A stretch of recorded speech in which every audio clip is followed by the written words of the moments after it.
Salva Kiir has ordered the implementation of the permanent ceasefire signed earlier this week with opposition leader Riek Machar. He's directed government forces to remain vigilant and fight only in self-defense. He's also announced that humanitarian workers are to have unhindered access to communities across the country. Many are hoping that this time the ceasefire will hold, as previous peace agreements have fallen through. Here's CGTN's Oyet from Juba with more. The agreement signed between President Salva Kiir and opposition leader Riek Machar aims to silence the guns, and Juba says it has faith in the new deal. We strongly believe that if a cessation of hostilities mechanism or monitoring and verification mechanism for the ceasefire is installed, and that mechanism tells us the truth, is able to pin the blame on the government if the government is responsible for a violation, and pin the blame on the opposition if the opposition is responsible for the violation. If we have that kind of mechanism that will put the facts as they actually are, then it will go a long way to restrain any further violation of the cessation of or the permanent ceasefire. President Kiir and opposition leader Riek Machar also agreed to work together again.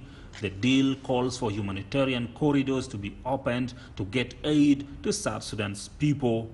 And South Sudanese in Juba are now once again hopeful that peace and prosperity are realistic prospects. So we have been suffering. People are really in a very terrible situation. But this agreement is another revival. So we're going to come back and our economy will improve. We are one people. We are happy that President Kiir and Riek Machar have signed a deal. We now hope we will finally have peace back in our country. The deal has a pre-transitional period of 3 months, during which warring parties are expected to conduct consultations on who to be appointed in a unity government, ensure the conflicting armed forces are disengaged and trust is built among parties. There will then be an interim period of 3 years in which the full peace deal should be implemented. The next round of talks to work out further details of the agreed framework between President Kiir and opposition leader Riek Machar begins in Khartoum on Friday. Work to try and end the 5-year war in the country is yet far from over. Oyet, CGTN, Juba, South Sudan. Earlier, we spoke to Professor Macharia Munene, an international relations expert from the United States International University here in Nairobi, on the implication of the peace deal and its longevity. Professor Munene, how hopeful are you that this latest ceasefire will hold, given that the previous ones didn't? It's true the others had problems holding, but I have high expectations that this one will last longer than the others, in part because the forces involved, the pressures from all sides, are interested in ensuring that it holds. It is also in the interest of the combatants, the two, Riek Machar and Salva Kiir.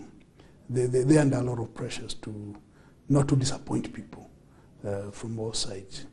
And when you look at it, it's interesting that one of the key mediator or peacemaker is Sudan's al-Bashir, who was previously the enemy. So he's found a new role to play. And it is in his interest that the understanding holds. Now, speaking of the pressures on both sides, skeptics of the Khartoum Declaration say it was only reached to avoid further sanctions from the United Nations. What's your take on that? Well, there have been some UN sanctions, and there have been talk about increasing them and pinpointing on a few individuals and say, if you don't behave, we are going to do something about it. They did help, but I also think that the parties involved had reached to a point where there's no way out, as individuals, as well as for their party interest. So all the concerted effort from all sides, whether it's from the United Nations, whether it's the IGAD, I won't say that it's so much the US, but it is the UN position and the IGAD coming together, and of course the US being the big player in almost everything, helped. I think what you have is the both sides found out that they have no room for maneuver beyond certain points. None of them want to lose the goodwill that the rest of the world seems to be according them. Now, there are several aspects to this peace deal, including the release of political prisoners and an integrated security force. Now, what kind of time frame are we looking at for this process? Well, it will take a little long. The important thing is, first of all, they have agreed to stop killing each other, because that's point number one. And they have agreed in principle that within a short time they will agree, or they will form some kind of government of national unity.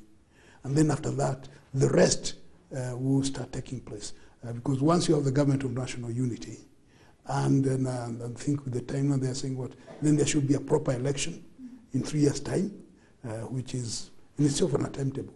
Within that time period, they can then be discussing those other things that need to be done. And of course, before they hold an election, they will have to deal with the question of political prisoners on both sides. The question of the integration of the military and the security forces, how they're going to be integrated in a more accommodative and credible way than what was seen to be the case in the last time. And whether the Juba as a city will be off limit for military. I think that was one of the mistakes that they made last time.